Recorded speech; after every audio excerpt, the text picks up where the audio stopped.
normalmente, eu digo que eu falo demais, né? Mas tudo bem, né? Boa noite. É um prazer estar aqui com vocês, que a graça do Senhor seja mais e mais abundante nas nossas vidas. Vou dizer para vocês que eu curto muito falar com homens, porque aqui, tratando entre a gente não tem frescura. Então dá para ir direto nos pontos, né? Sem muita... Homem não precisa de doçura. Homem precisa tirar ele dos seus lugares que ele está preso, muitas das vezes nos seus campos emocionais, seu campo almático, né, pastor? A gente tira ele na pancada. Não, brincadeira, irmãos, mas a gente tira num confronto pontual. E poder entender isso e tratar isso com vocês vai ser um prazer imenso. Bom, eu tenho cara de 18 anos, né, como vocês estão vendo, mas eu vou fazer 34 anos. Está chegando aí e Deus tem me dado a responsabilidade nesse tempo, que é uma responsabilidade tão pesada, e eu olho para Deus, né, eu falo, Deus, mas qual é a tua finalidade, né? E aí eu tenho entendido, e eu estava vindo no carro, e Deus estava falando uma coisa no meu coração muito profunda. E a responsabilidade que eu tenho nesse tempo é trazer o coração dos pais aos filhos e o coração dos filhos aos pais. Então eu entendo que se chegar nesse lugar, a nossa vida vai ter uma mudança geracional, posso dizer assim. Então, se a gente chegar nesse lugar, a gente vai dar menos trabalho para os nossos pastores, porque a gente vai, a partir daquilo que aprendemos e somos, iremos replicar aquilo. E a partir daí, outras pessoas viverão o real sentido de ser cristão. Porque eu vou dizer para você, se ser cristão não te custou nada, sinto muito, você é tudo menos cristão. Se até hoje, na sua vida, não lhe custou nada, a sua vida está sem significado ainda. Porque ser cristão precisa te custar tudo. Tudo. Todas as coisas. Não tem como você se deparar com Jesus e você não ser desfeito de quem você se tornou. É impossível, isso é para qualquer pessoa. E normalmente, né, a gente olha para uma pessoa como eu, e tem igreja que gosta disso bastante, e é nessa hora que eu chego com tudo, né? Então as pessoas normalmente, às vezes eu vou em algumas igrejas, e quando eu chego, o tema da mensagem é, eles escolhem porque aonde abundou um pecado, superabundou a graça. Aí eu olho para eles e eu falo, mas irmãos, você já pensou que Jesus te alcançou, infeliz? Se ele alcançou você, ele alcança qualquer pessoa. Você não valia nada. O mesmo sangue que purifica você é o que purifica todo mundo. A mesma dificuldade que Jesus teve é a mesma com todas as pessoas. Mas a gente faz um parâmetro aqui moralista, porque moralmente eu fui melhor. Porque talvez eu não tenha feito tantas coisas assim. Mas bobinho, vou dizer para você, o evangelho achata todo mundo, ele coloca todo mundo de igual forma. É o branco, é o negro, é o gay, é o hétero, é a mulher, é o homem, é o judeu, é o grego, todo mundo. Porque se você não for achatado pelo poder do evangelho, não adiantou nada. Você está num ambiente religioso perfeito, pode te levar para o inferno mesmo assim. Você pode nascer na igreja, crescer na igreja, viver na igreja e acordar no inferno. E vai acontecer, irmão. Não estou dizendo que vai acontecer com vocês, mas é real. Porque nós sabemos que diante do Senhor, pessoas serão colocadas de um lado e outras do outro. Por quê? O Senhor quer que eu e você, a gente abra o coração e a gente mostre para Ele quem verdadeiramente somos. Então, essa noite é de você olhar para dentro de você e para o Senhor e dizer, Senhor, eu sou trapaceiro. Deus, eu não sou realmente quem eu deveria ser. Eu pequei. E uma das questões que eu quero falar com vocês é sobre a responsabilidade e a hombridade. A gente entende, eu entendo hoje nos nossos dias, que a palavra, né, a minha palavra, eu te dou a minha palavra. Isso perdeu muito o significado dos nossos dias. Antigamente, quando uma pessoa dizia para você, eu te dou a minha palavra, ela fazia um trato com você, um contrato com você. Ela tinha responsabilidade com isso. Ou então a gente pode pensar, quando a pessoa dizia assim, eu te dou o meu nome, No meu nome tem um valor aqui, então o meu nome tem um significado. A gente pode pensar até juridicamente, né? Quando a gente pensa que uma pessoa ela tem um nome limpo, ela tem um nome bem visto na praça, porque ela honra com o seu nome. Então a gente vê pessoas aqui que têm um bom caráter. Mas são duas coisas que foram sucateadas no nosso dia que não tem mais peso. Para o homem, então, tem menos peso, talvez ainda. E aí ele pensa assim, talvez moralmente diante do ambiente social, não. Mas talvez isso não tenha mais significado no seu relacionamento, nem como pai, nem como marido. Porque quantas palavras você já disse que você não foi capaz de cumprir? E quantas vezes você já voltou atrás em arrependimento e você teve capacidade de assumir? Então isso daqui é muito interessante, porque a gente encontra que lidar com isso nos nossos dias é lidar com questões muito pontuais, irmão. Porque se você for sincero e for transparente, e o seu coração for limpo como um rio, e você conseguir entender isso, tenha certeza, você verá a Deus. Porque os puros de coração verão a Deus. Essa pureza interior é algo que precisa estar latente em nós. Sem máscara, sem fantasia, porque só essas pessoas irão ver a Deus verdadeiramente. E sem emocionalismo doido, né? Chapação, muitas das vezes, passageira, sem sentido, mas é lógica objetiva, sabe? Entender e virar essa chave. E eu tenho certeza que o Senhor vai falar com os nossos corações hoje. Abre a sua Bíblia em 2 Samuel, por favor. 2 Samuel 21. 2 Samuel 21. E é muito interessante que eu gosto desse texto, mas esse texto as irmãs usam ele com violência, sabe? E as irmãs gostam de usar aqui porque é um texto muito feminino em algumas partes, né? E eu vou dizer para você que é um texto empoderativo, mas não vou dizer que essa empoderação é simplesmente o que a gente vê nos nossos dias. Mas é uma questão pontual aqui. Tem uma coisa que eu penso que é: quando você não cumpre com a sua palavra, ou quando você não faz o que precisa ser feito, tenha certeza, outra pessoa vai fazer no seu lugar. Você precisa de um substituto. E é sempre assim na vida. A gente já vê a partir do Éden, a partir de Adão. Adão não fez o que era para ele fazer, e ele precisou de um substituto. E quantas vezes tem pessoas nos substituindo na vida porque a gente foi incapaz de assumir responsabilidade com as nossas palavras e os nossos atos. Se eu pensar a nível social aqui, eu vou ver que 1 milhão de pessoas no Brasil hoje não tem nome de pai e não tem significado nenhum ter pai, porque o que é um pai? Ou se você chega nos Estados Unidos, na prisão dos Estados Unidos, você vai ver que eles recebem cartas de todo mundo ali, das mães, das esposas, de várias pessoas, mas não recebem dos pais. Então, a nível mundial, eu diria, cadê os homens? Para onde os homens foram? Cadê a virilidade dos homens? Cadê a força do homem? Cadê tudo que o homem construiu? Cadê a capacidade do homem de fazer com que o filho olhe para ele, sinta nele um herói e queira ser um herói? Mas que filho quer ser parecido com o pai hoje? Ele quer ser parecido com todo mundo, menos com você. E aqui a gente pensa, tem quem tem filho e tem quem não tem filho. E aqui automaticamente a gente olha para o nosso pai diante dessa situação e a gente começa a pensar, poxa, quem foi o meu pai? Meu relacionamento com meu pai não foi favorável. Durante muito tempo não foi. Mas hoje eu olho para ele com um amor, graças a Deus, com um amor tão profundo, mas eu olho para ele e falo, você é meu pai, te amo, mas como homem você é uma negação. Como homem você é um homem fraco. Como homem, você é um homem banana. Como homem, ainda vou dizer que ele é um homem de 70 anos vivendo a sua idade de 19 anos. Já parou para pensar em que idade você está aprisionado? Já parou para refletir? Em que idade você está aprisionado? Qual idade te aprisionou? Você se sente ainda um molecão com quase 50 anos? Se comporta como tal e age como tal? Quando eu olho para ele, eu falo assim, poxa, está ainda naquele lugar. Eu peço a Deus, tira ele desse lugar. Só o Senhor pode fazer isso.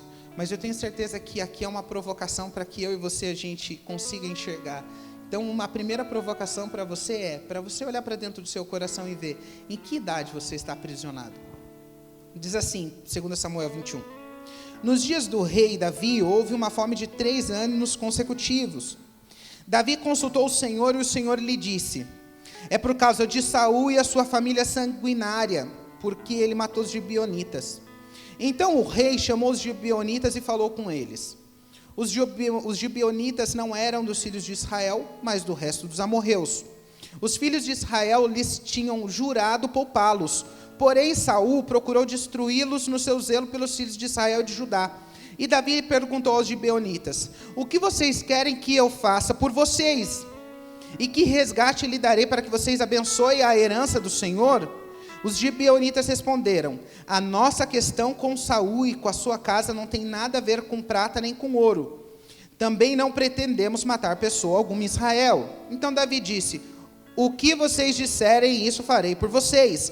Então eles responderam ao rei: quanto ao homem que nos destruiu e procurou que fôssemos exterminados, sem que pudéssemos subsistir dentro das fronteiras de Israel, que nos seja dado 7 homens dos seus descendentes, para que os enforquemos diante do Senhor em Gibeá de Saul, o eleito do Senhor.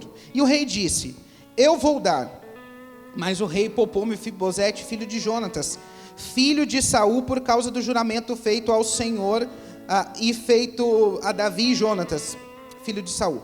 Porém o rei pegou os 2 filhos de Rispa, filha de Aiá, que ela tinha tido com Saul, a saber, Armone e Mefibosete. Pegou também os 5 filhos de Mirabe, filha de Saul, tinha tido de Adriel, filho de Berzilai, um meolatita. Davi os entregou nas mãos dos gibeonitas, que os enforcaram no monte diante do Senhor. E os 7 morreram ao mesmo tempo. Foram mortos nos dias da colheita, nos primeiros dias, no princípio da colheita da cevada. Então Rispa, filha de Aiá, pegou um pano de saco e o estendeu para si sobre uma rocha, desde o princípio da colheita até o dia que caiu água do céu sobre os corpos. E não deixou que as aves do céu se aproximassem deles de dia, nem os animais do campo de noite. Contara Davi o que Rispa, filha de Aiá, e a sua concubina, a concubina de Saul, havia feito. Então Davi foi e tomou os ossos de Saul e os ossos de Jonatas, seu filho, dos moradores de Gibeá de Gileade, os quais furtaram da praça de Bet-seá, onde os filisteus os tinham pendurado no dia que mataram Saul em Gibeá. Dali transportou os ossos de Saul, os ossos de Jonatas, seu filho, e ajuntaram também os ossos dos enforcados. Sepultaram os ossos de Saul e de Jonatas, seu filho, na terra de Benjamim, em Selá, no túmulo de Quis, seu pai. Fizeram tudo o que o rei havia ordenado. Depois disso, Deus se tornou favorável para com a terra. Que a palavra do Senhor seja aplicada aos nossos corações. É interessante esse texto. É interessante a gente olhar que a promessa que foi feita aqui a esse povo foi feita 400 anos antes. Imagina que Israel fez uma aliança com os gibeonitas no tempo de Josué. Então aqui a gente está pensando mais ou menos por volta do ano de 1456 a.C. Então agora Josué vai invadindo as cidades e ele toma Jericó, depois toma Ai. E essa cidade dos gibeonitas ouve que Josué está invadindo com violência. E eles sabiam que Deus tinha feito através de Faraó, o quanto que o Deus de Israel era forte. Eles tinham essa certeza que o Deus de Israel era um Deus diferenciado por conta de tudo que ele tinha feito. Então eles tinham medo, porque sabiam que o Deus de Israel ia entregar aquela terra nas mãos dos israelitas. E agora eles invadindo, eles criam uma estratégia. Os gibeonitas se fazem de pobres, vindo de longe, e pedem asilo na terra dos israelitas. E é interessante que Josué, aquele homem super inteligente, vai ser enganado agora por eles. Eles ali passam um pano, falam que são de outra terra e fazem um tratado. Nós estamos aqui, deixa que a gente viva aqui, não nos faça mal. E Josué diz que sim. A partir de um tempo, Josué se depara com a realidade que eles estavam enganando Josué, e agora já tinha feito uma aliança com eles. A palavra de Josué teve a capacidade de selar um tempo tão profundo diante de Deus e diante de Israel, que o Senhor vem requerer essa palavra lançada. E aqui eu estava querendo entender, pastor, pense junto comigo. Palavra cria aliança?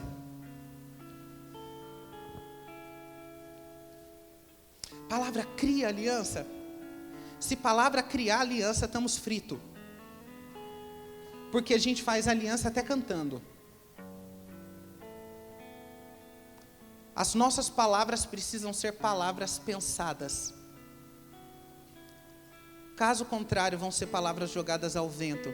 Mas jogada ao vento, mesmo assim, ela vai ter uma capacidade de chegar em alguns lugares. E aqui, depois que essas palavras é feita essa aliança, eles vivem 400 anos como escravos de Israel. Então agora eles eram os lenhadores daquele período. Então agora passaram-se todo esse tempo e a gente sai do período de Josué aqui, a gente vai entrar no período dos juízes, passa os juízes e a gente vai entrar no período dos reis. E no período dos reis agora, todo mundo sabia da história dos gibeonitas e Saul não. Ele estava tentando fazer isso de forma consciente. E aqui ele está querendo fazer isso de forma até a cuidar do povo de Israel. Eu vou cuidar desse povo, eu vou tratar esse povo, e para isso eu vou exterminar os gibeonitas, mas ele não consegue fazer isso. Mas a partir daqui, a gente agora se depara na história com Saul morto aproximadamente há 40 anos. Então aqui, depois da sua morte, 40 anos, a sua descendência vai sofrer as suas consequências. Mesmo depois da nossa morte, pessoas irão sofrer. E eu vou dizer mais, diante da nossa irresponsabilidade, a gente pode destruir uma descendência inteira. Porque esse é o intuito, acabar com as suas sementes. Se bem que às vezes a gente acaba com as sementes sozinhos, até no váter do banheiro, né? A gente acaba com o nosso vigor, e eu chamo essa hora, desculpa os irmãos na internet, mas eu preciso dizer, de mingau das almas. Como se a gente, nesse momento, né, de pensamento ali, a gente não se preocupa, e sementes são lançadas aonde não deveria ser lançada, são lançadas por terra, quando na realidade, sementes precisam ser lançadas em terras férteis, produzir vida. Mas aqui, ele não se preocupou, Saul, e a partir daqui ele destrói, e agora esse povo vai requerer da descendência dele 7 pessoas, vai exterminar da face da terra 7 genealogias. Muito profundo isso, irmãos. A gente pensar em 7 genealogias exterminadas aqui. O que seria dessas famílias? O que seria daqui? Como seria? Como poderia ser? De que jeito viveriam? E aqui me faz pensar Jonathan Edwards, quando ele está na escola e tem um aluno junto com ele, que esse aluno é de família ateísta, eles não acreditam em Deus, acreditam na ciência, e essa família é construída a partir disso. E fizeram um estudo para saber qual foi o fim dessa família, e a família de Jonathan Edwards. E na família dele teve até presidente dos Estados Unidos, juízes, advogados, tantíssimos. E na família do outro teve drogado, prostituta, ladrão. E a expectativa de vida deles era menor do que a dos outros. Então eu vou dizer para você, plante na sua descendência, plante hoje na sua descendência, para que a descendência da sua descendência possa colher frutos. Frutos dignos, porque eu acredito que a responsabilidade de trazer a sociedade para o eixo está na mão do homem. Ou o homem se posiciona e alinha a sociedade, ou simplesmente a gente vai ficar à margem daquilo que a gente está vivendo. O que nós estamos vivendo hoje você não tem voz, porque eu vou com uma palavra minar a sua força. E eu mino a sua força com uma não, pode usar 2, mas eu mino a sua força com 2 palavras. É um sistema patriarcal, e eu vou eliminar a sua força também com o machismo. Então eu vou definir você com uma palavra, subvertir, agora você não tem capacidade de dialogar e argumentar comigo, porque eu neutralizei você. Mas irmãos, que tipo de palavra que a gente olha para ela, a palavra patriarcado, a gente precisa entender que a gente precisa olhar para um Deus que é Pai, mas quando eles deterioram essa capacidade de olhar para Deus, eles vão deteriora a capacidade da gente olhar para Deus. Por quê? Deteriorou o Pai nosso, quem quer Pai? Quem quer saber de homem, irmãos? Homem é chato. Eu falo que mulher é chata, né? Eu falo, poxa, irmãs, me perdoa, mas eu falo no bom sentido. Eu falo no sentido de ela estar o tempo todo com a gente ali na sua doçura. Para mim, eu olho assim, eu penso que essa doçura às vezes me incomoda, é meio chata, mas eu olho para o homem com toda a sua arrogância, né, e muitas das vezes com o seu machismo mesmo, ele se torna uma pessoa chata. Estava num parque aquático e eu vi um homem tratando uma mulher com tanta agressividade. Então, quando eu olhei para aquilo ali, eu falei assim, nossa, como alguém consegue ficar com esse homem? Irmãos, eu vou dizer, só Deus para dar uma ajudadora para vocês. só Ele para fazer alguma coisa para andar com vocês. Só Deus foi capaz de criar algo belo como uma mulher para poder andar junto com o homem. Porque o homem é terrível. Terrível, difícil de lidar com ele, irmãos. É complexo. É complexo demais.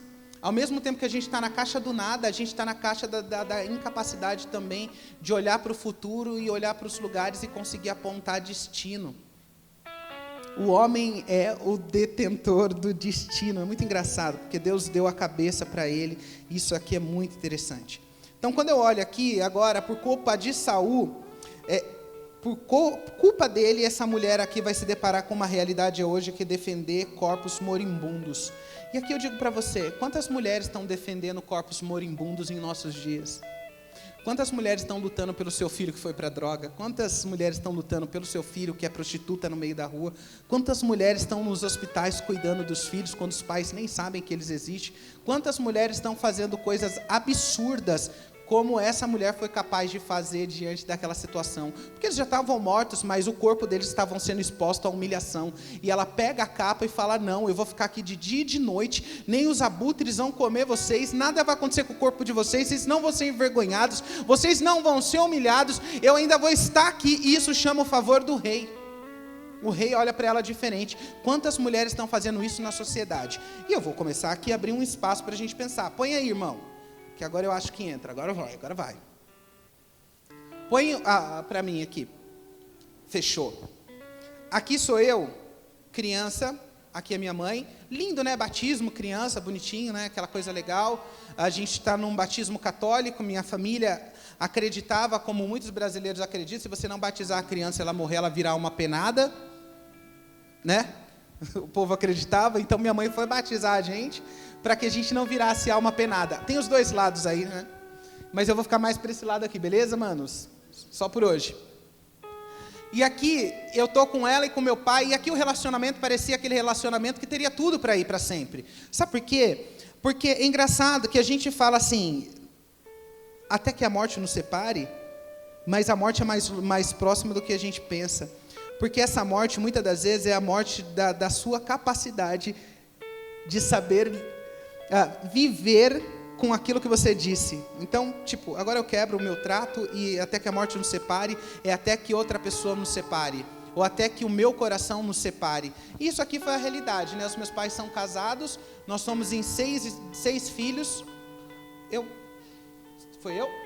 Ah, tá, entendi. Calma aí. Beleza, tá para baixo. Beleza. Aqui sou eu com 1 ano, e aqui aproximadamente nessa idade minha mãe engravidou de novo, então nós somos em 5 filhos. Aqui são 4 comigo, 5 e com o outro 6, somos 6 filhos. E os meus irmãos aqui estão nessa fase de crescimento, de desenvolvimento. E eles pegaram toda a parte da separação do casal. Então, dentro de casa, a guerra, com eles têm uma perspectiva dessa realidade diferente da minha.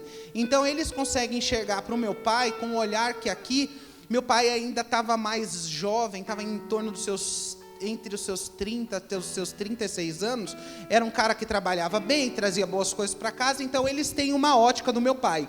Quando olha para mim, para o meu irmãozinho Rodrigo, a gente tem uma outra ideia dele, porque meu pai se separou da minha mãe, mas quem disse que ele precisava se separar da gente? Quem disse que eu pedi para ele se separar de mim? Quem disse que eu não queria que ele estivesse ali? Quem disse quando eu tinha dor nas pernas, eu não queria que ele fizesse aquela massagem, como algumas vezes ele fazia? Ou quem disse que quando alguém falava para mim alguma coisa que não era real, eu não queria que ele estivesse ali dizendo para mim que aquilo era mentira? Quem disse? Quem disse que eu deveria ser privado disso, porque ele se privou disso a partir do momento que ele decidiu viver isso com outra família? Quem disse que eu pedi para viver essa realidade? E aí, vocês que são pais, ou vocês que serão pais, pense num filho dizendo isso: poxa, eu só queria você, não queria seu dinheiro, não queria sua capacidade de me dar nada, não queria nada disso, eu só queria você para você me ensinar a ser eu só queria que você me ensinasse a me enxergar. Porque quando a gente tem aqui, esse ambiente aqui, ele vai ser rompido, a gente vai ter dificuldade de identificação, e muito provavelmente a gente vai se identificar aonde não deveria se identificar. E aí aqui a gente tem meninos que vão se identificar mais com a mãe, e a menina também gerando esse bloqueio. Então o menino olha para o pai, para o homem, com uma certa versão do homem, e a menina também dizendo para o homem que o homem é um violentador e ela não quer saber disso. Então é muito engraçado, porque isso daqui acontece sempre. E aqui, nessa hora, é a hora sempre que chega uma outra mulher na parada, não é? A gente olha no Brasil hoje, as mães solteiras nada mais vivem do que ser solteira e fazer com que a sua mãe viva a responsabilidade de cuidar dos seus filhos. Vó sempre chega na parada, né? E hoje eu fui no velório de uma irmãzinha da igreja, fui dar um beijo nela, olhando ali os netos, pensando nela. Falei, puxa, vó, é um chamego, né? E às vezes eu olho assim, eu falo assim, puxa, a gente tem essa afinidade tão profunda com as mulheres. Quando será que na nossa realidade do Brasil em si, a gente vai parar de olhar para um Brasil madroeiro, né? E a gente entender que existe um Deus Pai, que Ele precisa ser o centro desse lugar? Quando será que a gente vai tirar essa mulher desse lugar e fazer com que todas as coisas se alinhem novamente? A gente só vai conseguir fazer isso, irmãos, quando a sua masculinidade, a sua responsabilidade e as suas palavras convergirem em um único ponto. E esse único ponto é: você precisa trazer o que você fala para as suas atitudes. O que você fala, o que você acredita e o que você vive precisa ser de comum acordo.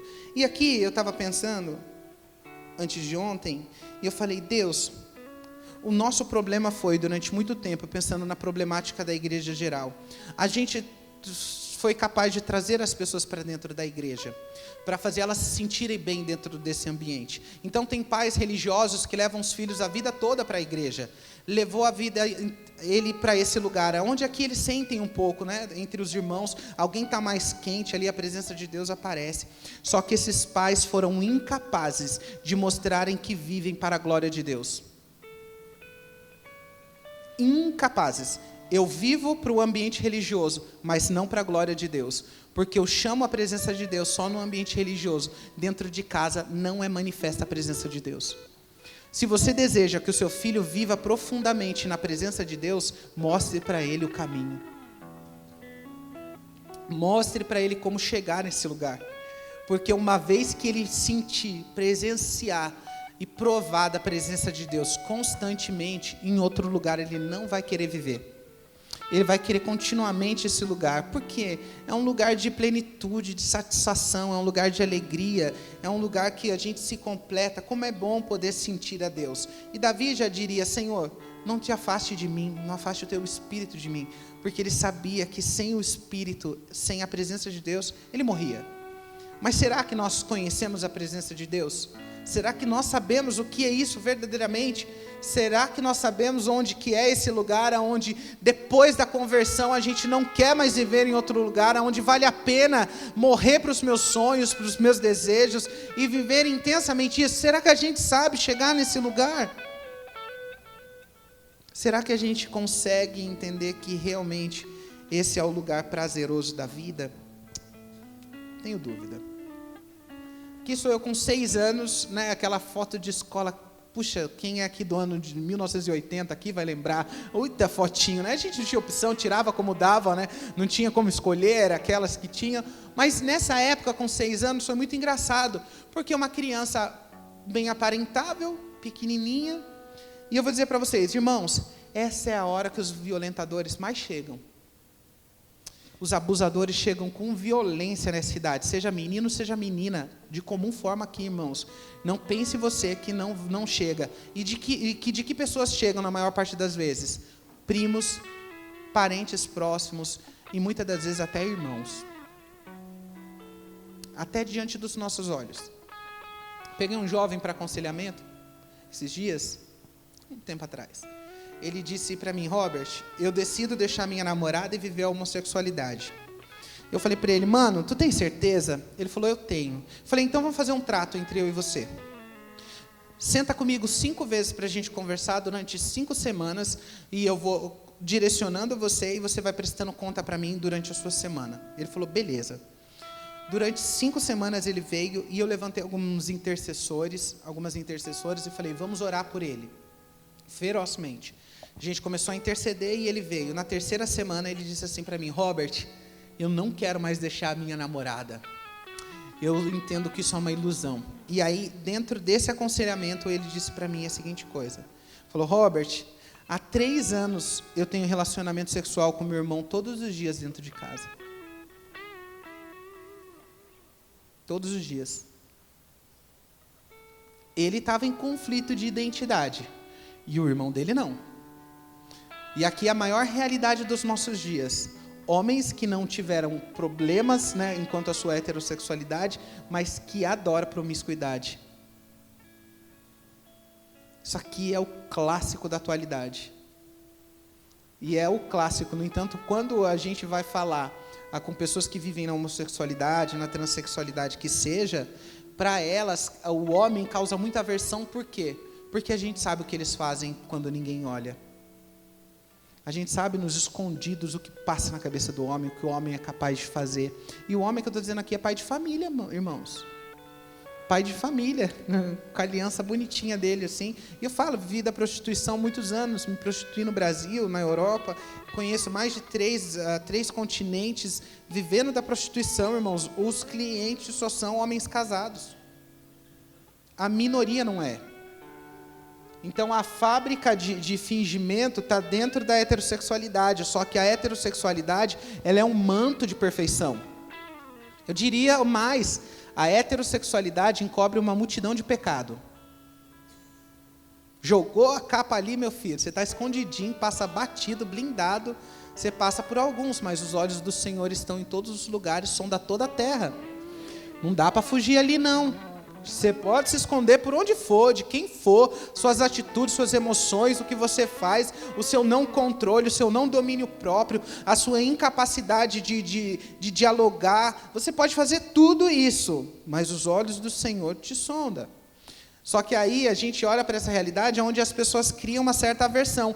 Então aqui dentro do ambiente familiar começou as violências. Só que para uma criança, ela não vai conseguir medir o que ela sente. Se o que ela está sentindo é bom, se o que ela está sentindo é ruim, se o que ela está sentindo, ela não tem esse parâmetro, porque ela está sendo forjada. E pense comigo, irmãos, por isso que eu digo que o desejo é pegar as nossas crianças, porque a formação cognitiva, ela passa da primeira infância, ela vai até a idade dos 7, 8 anos. Depois disso, a pessoa já não se forma mais, ela está formada ali cognitivamente. As primeiras impressões que ela teve até aquela idade, vai ser até dali em diante, ela vai replicar. Então, por que o intuito é pegar e marcar as crianças? Porque marcando as crianças, marcou o futuro. Mas só vai chegar nas crianças se a gente hoje deixar. Então, eu vou problematizar, apresentar uma solução e depois dar a responsabilidade para vocês de fazerem uma aliança. Então, essa aqui é o meu tripé de caminhada. Então, olhando aqui, ninguém dava nada. E agora, quando os homens começam a me violentar, qual é a mensagem que vem para a minha cabeça? Não tinha homem na minha história. Meu pai tinha saído de casa, meu irmão trabalhava, eu ficava com a minha avó, minha irmã, minha mãe, minhas primas, minhas professoras, as minhas amigas. E aí eu me questiono, cadê os homens nessa história? Primeiro, ou eles criavam uma barreira, porque eu não sei, o homem tem uma capacidade de querer criar uma barreira, ainda mais até com um filho delicado. Às vezes um filho delicado é diferente e esse homem olha para ele de forma até muitas das vezes involuntária, inconscientemente rejeita esse filho, e esse filho sente essa rejeição, não quer mais saber dessa relação, e isso acontece muito no ambiente cristão, mais ainda, e essa rejeição traz uma ferida tão profunda dentro dessa criança. Irmãos, homem delicado não quer dizer que ele não seja homem. Mas a sociedade, quando olhar para isso, Satanás vai criar uma forma de afirmar para essa pessoa que ela é aquilo que os outros dizem. Entendeu? Então a sociedade, em contrapartida, vai dizer para esse menino delicado que ele é viado. Você é viado. Você é viado. Você é viado. E a palavra dos outros tem um poder tão profundo de chegar e fazer com que uma mentira vire verdade em nós, que se nós não tivermos no momento propício pessoas capazes de quebrar essas estruturas malignas, irmãos, aquilo vai virar uma realidade na nossa vida. E o homem, ele veio para proteger, e aonde não tem essa proteção, tenha certeza, o ladrão chega. O ladrão vai chegar. E o ladrão quer pegar as crianças aqui. Então aqui, quando eu falo com as pessoas, aqui era a minha história. Mas outros parentes meus próximos viviam a mesma coisa. Então eu, menino, joguei para um lugar. Mas eu conheço meninas aqui que jogaram para outra realidade. Então essa questão aqui, essa violência foi tão profunda, que para mim, eu olhei para esse homem agora e falo, não. Todas as vezes que o homem me toca de forma voluntária, esse homem me toca porque me ama. Isso é amor, isso é carinho, isso é atenção. Irmãos, que fingimento, que loucura. Era simplesmente a busca de um pai que não tinha, que você jogou no outro. E hoje eu entendo que criar no outro aquilo que você não tem. Puxa, eu não tinha, vou buscar no outro. Qual que é a melhor forma de eu buscar no outro? Tendo o outro. E é muito engraçado que essa é a realidade da maior parte dos meninos que vivem a homossexualidade. É uma busca frenética por um pai. Só quer um pai. Eles não querem outra coisa, não. E o relacionamento com os homens foi muito ruim. Então, quando a gente chega aqui, a gente chega nesse período.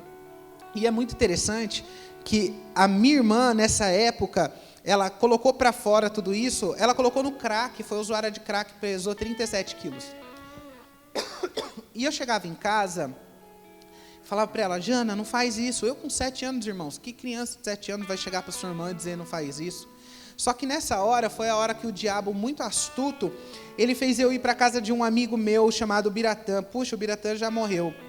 Mas chegando na casa do Biratã, ele pegou uma fita cassete, colocou pornografia e fez eu enxergar pornografia. Que criança que tem a capacidade mental de ser exposta à pornografia, nenhuma delas vai causar um problema cognitivo nela muito profundo, porque são sensações que o corpo dela não é preparado para aquela idade. É só depois com o desenvolvimento. Mas ali ele mostrou, e o corpo sentiu o quê? Química.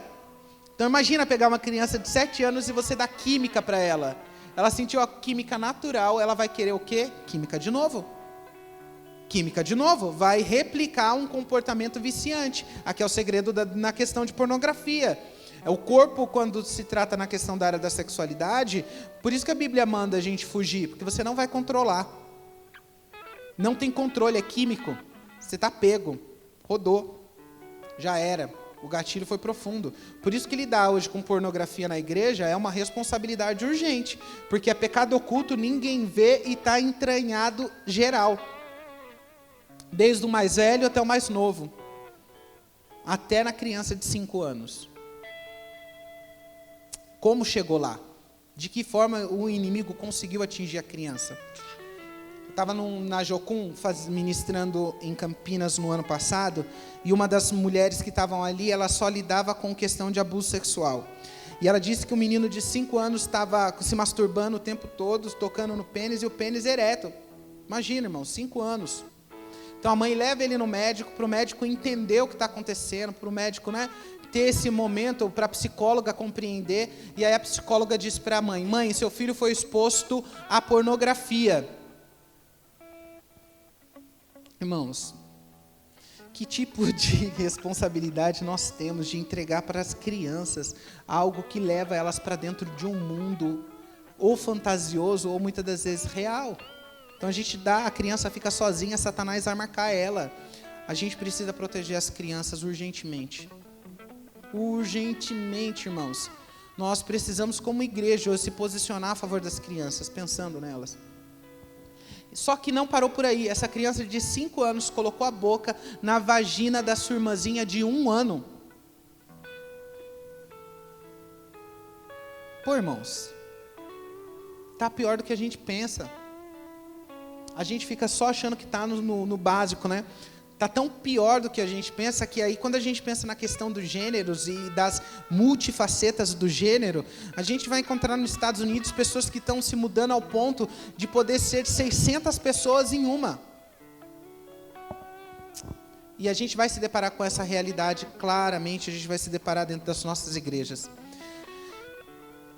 Irmãos, a primeira vez que eu ouvi a palavra eu te amo foi numa profecia. Com 8 anos de idade, uma irmã chegou para mim e profetizou sobre a minha vida, dizendo que eu iria viver muitas coisas, mas Deus iria me trazer novamente e eu iria viver com Ele intensamente, porque Ele havia me escolhido e Ele me amava. Ela profetizou isso, eu tinha de 7 para 8 anos. Essa palavra, com a graça de Deus, se cumpriu na íntegra. Mas, irmãos, foi a primeira vez que eu tive um eu te amo. Nunca tinha ouvido. Marcou a minha existência. Foi o primeiro. Fui ouvir depois de adulto, né? Mas ali, como criança... E a gente diz que as crianças não têm reserva de amor, nem de emoção. Então, você precisa suprir isso nela constantemente. Você está aqui, te amo, né? E falar, o homem é meio brutão, né? Mas chega ali, eu te amo... Dê um eu te amo do seu jeito. Não precisa camuflar quem você é. Seja você, mas seja verdadeiro.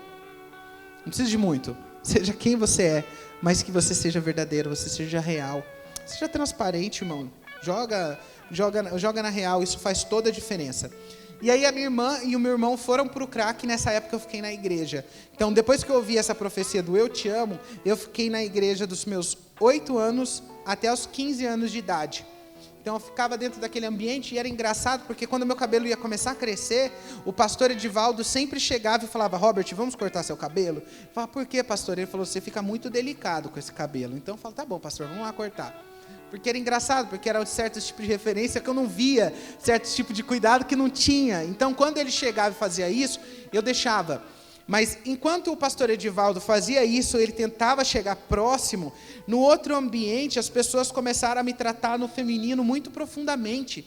Então na casa dos meus avós eu era Linda Inês. Isso aqui eu estou falando dos 8 até os 15.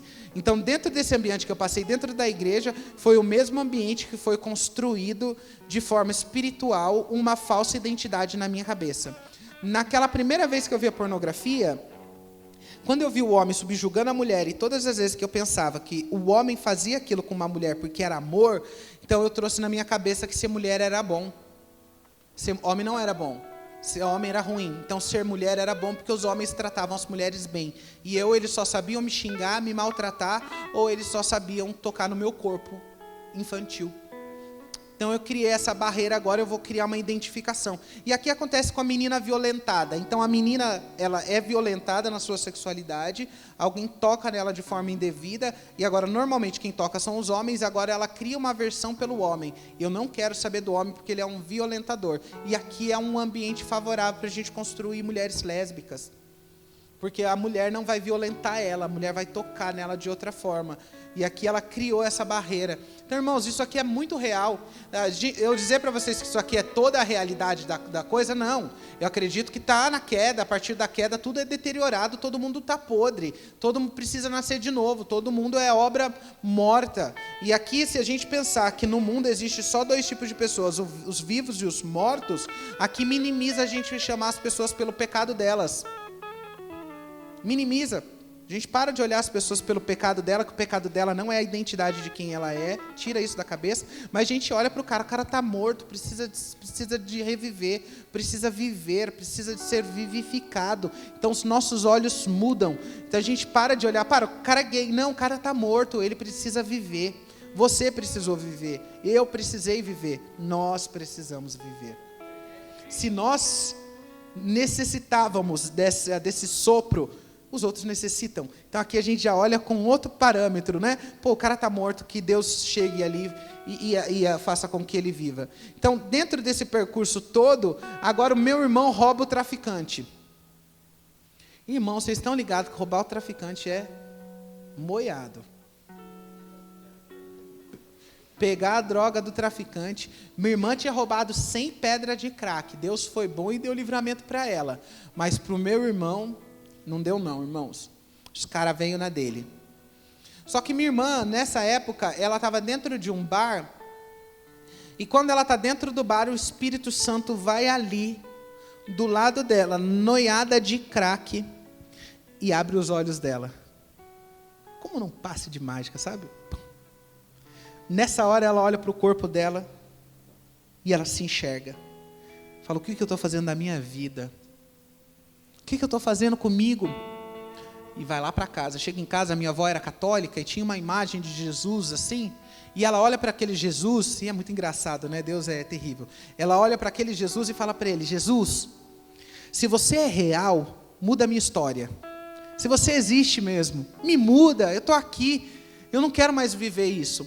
Com 3 dias, bateram na porta de casa 3 jovens, convidando a minha irmã para vir para o Desafio ao Jovem do Vale. Vocês já ouviram falar? Já? Minha irmã veio para o Desafio ao Jovem do Vale. Chegando na porta, minha mãe não tinha condição nenhuma de sustentar a minha irmã ali. E a minha irmã falou para minha mãe: mãe, eu quero muito ir, mãe, eu sei que vai mudar a minha história, o Desafio ao Jovem do Vale, vai mudar, mãe. E aí a minha irmã chegou, minha mãe falou assim: tá bom, vamos lá conversar com as irmãs, com as obreiras. Conversaram, falou: a gente pode trazer cesta básica? E aí as irmãs, com o coração quebrantado, falou: sim, pode. E agora a minha família começou a levar a cesta básica para sustentar a minha irmã lá. E a Jana chegou na porta do Desafio ao Jovem do Vale, fumou 2 cigarros e jogou. Quando ela jogou, ela não achou que iria se libertar do cigarro, porque ela fumava desde os 7 anos de idade. Quando ela chegou na porta, que ela jogou, ela pisou dali para dentro, ela teve libertação instantânea. Foi imediato, não teve sufoco nem sacrifício, papai ali imediatamente. E ela passou 6 meses. 6 meses, Janaína saiu de lá regenerada, uma nova mulher. E agora ela vivendo dentro desse período agora de regeneração, ela está dentro de casa com a minha mãe, e o meu irmão roubou o traficante, então agora as duas estão decidindo, nós precisávamos mudar de bairro. A gente morava num bairro de Mogi, precisávamos ir para outro. E a minha irmã falou para minha mãe: mãe, vamos mudar no sábado, em vez de mudar na segunda-feira, feriado. E minha mãe: não, filha, vamos mudar na segunda, porque no sábado eu tenho algumas coisas para fazer. E a minha irmã: não, mãe, vamos mudar no sábado. E graciosamente mudamos no sábado. Quando foi no domingo de tarde, a dona da casa foi procurar, no bairro onde a gente tinha mudado, para encontrar alguém que estava de mudança. E encontrou a nossa casa e ela disse para minha mãe: dona Beth, nessa madrugada invadiram a casa, quebraram todas as portas e as janelas. Os traficantes iam pegar a casa naquele dia. Deus tirou todo mundo junto. Um propósito divino ali de entrar naquela família. Irmãos, nós somos os improváveis. Não tinha jeito ali. Então, na nossa família, tanto na parte de mãe como de pai, Deus quebrou a história com a gente, porque o resto ninguém clamou por Deus, ninguém buscou a Deus, não teve ninguém nas gerações inteiras. A geração inteira, ninguém conheceu a Deus. Mas quando chegou na minha geração, na nossa geração, Deus mudou a história. A nossa geração, Deus pôs um ponto final nesse reino de destruição e de morte. E ali a gente mudou. Só que para o meu irmão ficou favorável, para todo mundo ficou favorável, irmãos, mas para mim não foi favorável. E aqui foi quando eu fui morar na Vila da Prata. E chegando na Vila da Prata, eu ia para a igreja sempre, mas lá não tinha. E uma amiga minha da escola falou para mim: Robert, está abrindo uma nova igreja aqui perto de casa, vamos lá participar. Eu falei: sério? Ela falou: sério, tem algumas coisas para fazer, vamos lá ajudar a arrumar a igreja. Eu falei: eu vou. E aí eu fui junto com a Adriana, e ali eu conheci a Igreja Presbiteriana da Graça. A pastora Marinês e o Alexandre foram os meus líderes de jovem. Ali com 11 anos de idade, eu fui ser cuidado por eles. E foi muito engraçado, porque agora eu volto, aquela angústia que eu tinha dentro do coração, eu joguei ela toda dentro da igreja. Eu ficava na igreja, junto com os irmãos, gostava de participar, mas no primeiro dia de aula, nesse lugar, quando eu cheguei na escola, entre 150 crianças, eles gritaram: é gay. Puxa, irmãos, que horror. Eu nem sabia quem eu era criança, que violência. Mas adolescente é filho das trevas também. Ele é filho de Satanás também, muitas das vezes. Ele é usado de forma maligna, porque adolescente, raça da língua felina, né? Não tem vez com eles não passam boi não. E ali eles me humilharam no primeiro dia de aula. Irmão, 6º ano, quem já assistiu aqui o Diário de um Banana? Alguém já assistiu? Vocês assistiram? Irmão, 6º ano, cheguei eu. Puxa, virei a Gina da escola. Puxa, irmãos, eu fiquei durante 3 anos com aquilo na cabeça, todos os dias. Só que Deus foi tão gracioso comigo, que eu não tinha para quem falar. Com quem que eu ia falar dos meus sofrimentos? Estava doendo. Doía, os outros estavam me maltratando. Por que estavam me humilhando? Poxa, não merecia aquilo, era uma criança, era um adolescente. E aí eu não tinha com quem falar. Deus colocou em mim o gosto pelo esporte. Então eu praticava muito esporte, e era ali que eu colocava para fora tudo aquilo que eu sentia. Se fosse outra criança mais introspectiva, irmãos, eu era um forte candidato ao suicídio, fortíssimo. Porque aonde eu chegava tinha exclusão, aonde eu chegava tinha rejeição, aonde eu chegava ninguém queria estar perto de mim, irmãos. E foi muito engraçado, né? Porque depois, quando a vida mudou, já chegamos lá. E aí eu cheguei para os líderes de jovem e falei para eles, puxa, eu acho que eu tenho problema na sexualidade. E eles ficaram no meu pé, né? Ficaram junto comigo ali, tentaram lidar com isso da melhor forma possível, mas eu gradativamente fui sendo exposto a pessoas que viviam essa realidade. E uma das pessoas que mais me influenciou, de certa forma, foi um personagem da Malhação. Quando eu olhei ele vivendo a mesma coisa que eu estava vivendo, eu falei, sou igual a ele. Agora eu encontrei alguém que parece comigo. E aí eu fui para a casa dos meus avós e a minha tia tinha um amigo. E aí, quando ela me levou nesse amigo, esse amigo falou para mim, você é gay. Eu falei, não sei o que eu sou. Ele falou, você é igual a mim. Vai em tal lugar, tal dia, chegando lá tem pessoas que vivem igual a você. Irmãos, mas por que essa separação de classe, quando na realidade somos todos humanos? Puxa, se a igreja entendesse isso, irmãos, que somos todos iguais e somos todos a imagem e semelhança de Deus, a gente trataria as pessoas de forma diferente. Ainda que o outro pecado deteriorou ele, irmãos, mas não é dito que ainda não continua lá no fundo alguma semelhança com Deus. Se a gente entendesse isso, seria tudo mais simples. Mas naquela época, né, nos anos de 1999, no ano de 2000, 2001, isso não era tão simples assim. E aí quando ele disse para mim que tinha um lugar onde as pessoas viviam essa realidade, eu falei, eu vou lá. E é engraçado, o primeiro dia que eu cheguei na balada, sexta-feira, não entrei na balada, eu tinha 15 para 16 anos, não deixaram eu entrar. E passou um cara na balada, eu olhei para ele super bonito na porta, chegou, a gente conversou, bateu aquele papo, tudo. E aí ele chegou para mim e perguntou, tu é crente? Eu falei assim, por que você está perguntando isso? Ele falou, porque está escrito na sua camiseta, Deus amou o mundo de tal maneira que deu seu filho. Irmãos, eu estava com a camiseta da igreja. Eu só vivia na igreja, irmãos, eu não sabia falar de outra coisa, eu não sabia viver outra coisa. Eu passei a minha fase de criança dentro da igreja, mas eu só vivi dentro da igreja, irmãos. Eu não era a igreja. Não tinha dentro do meu coração nascido ainda, eu não tinha nascido de novo. Mas eu amava a Deus, sempre amei a Deus. Amei a Deus assim freneticamente, até nos meus anos de frenesi, até nos meus anos de loucura eu amei a Deus. Por incrível que pareça, né? A gente pensa que não. Mas o filho pródigo, aquele que sai da casa, tenha certeza, ele sempre vai lembrar do pai. Talvez ele não lembre da casa, porque na casa sempre tem um irmão chato. Chato, sempre tem. E aqui, então, sempre tem um monte. Mas o pai, ele sempre lembra, né? Mas chega lá, ele sabe lidar, talvez, muitas das vezes, com esse irmão chato.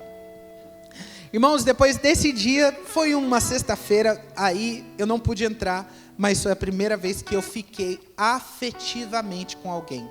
Até então, eu não tinha tido nenhum relacionamento afetivo, né? Toque, abraço, beijo, corpo, não tinha isso, era só relacionamento, toque sensual. Não tinha nunca nada acontecido, mas ali aconteceu e ali despertou, ali a homoafetividade foi despertada ali, porque até então não tinha homoafetividade, porque eu não tinha desenvolvido afeto nenhum por ninguém, só tinha a questão da homoeroticidade, né? Só tinha a questão do corpo. E ali, na sexta eu não entrei, mas no domingo era matinê. Deixei de ir pro culto, falei pra mãe, tô indo pra igreja. E fui pra lá. Quando eu entrei dentro daquele lugar, eu falei, achei o paraíso. Esse é o melhor lugar do mundo. Por quê? Porque as pessoas se compreendiam, as pessoas se respeitavam, as pessoas se queriam bem, as pessoas tratavam umas às outras bem. Irmãos, foi algo atípico, porque até então, até mesmo dentro da igreja, eu era meio que privado de tantas coisas, e tinha uma coisa que, tipo, eu queria muito na época, né? Eu não deixavam, tipo, nunca deixaram nem eu cantar no louvor. Isso me marcou muito, eu era crente, irmãos. Eu servia a Deus, mas não deixavam. Eu não podia, mas os outros podiam. Podiam mesmo. E tinha até pessoas ali que tinham uma vida sexualmente ativa e não eram casados, mas eram heterossexuais, eles podiam. Não, com eles não tinha problema. Mas comigo, que só tinha uma dúvida, uma confusão, porque a gente entende que é uma confusão, e essa confusão pode ser reorientada ela precisa de pessoas que façam isso, mas ali foi feito de outra forma, né? Então, quando eu cheguei nesse lugar, deixei a igreja e a partir daí eu fui vivendo outras realidades. Então, eu fui conhecendo pessoas que viviam a transexualidade e apresentaram para mim aquilo que tudo que eu queria era ter dinheiro, beleza e sexo. E aqui eu estou em Paris, na Disneylândia, aqui eu estou em São Paulo, aqui é uma foto que eu fiz num book fotográfico, aqui também, e aqui é o último estágio, foi logo próximo da minha conversão aí, essa época. Então, a partir daquele momento, eu decidi abrir mão de Deus. Falo, agora eu abro mão de Deus, eu não quero mais viver isso, eu vou viver aquilo que o meu coração deseja, a minha realidade agora vai ser a satisfazer os desejos do meu coração de forma intensa. Então, a melhor forma para ter tudo que eu queria, o diabo automaticamente me deu, foi o quê? Foi, eu vou mudar você. E uma travesti chegou para mim e falou assim, vem para minha casa que eu faço você ser uma mestiça linda. Falei, você consegue isso mesmo? Ela falou, eu consigo. Irmãos, 16 anos, eu peguei a mochila, saí da casa da minha mãe e fui embora. Sem nem me preocupar, nem com nada, nem com ninguém, nem com nenhuma realidade, com nada. Eu fui, saí de casa ali, e ali ela pegou a minha vida para fazer o protótipo dela. E a primeira coisa que o diabo me marcou, nessa época, que eu acho que é uma das coisas que eu mais me arrependo amargamente, foi quando ela colocou o silicone industrial no meu corpo. Então imagina só, que pega uma criança de 16 anos e eu vou colocar um tumor dentro de você.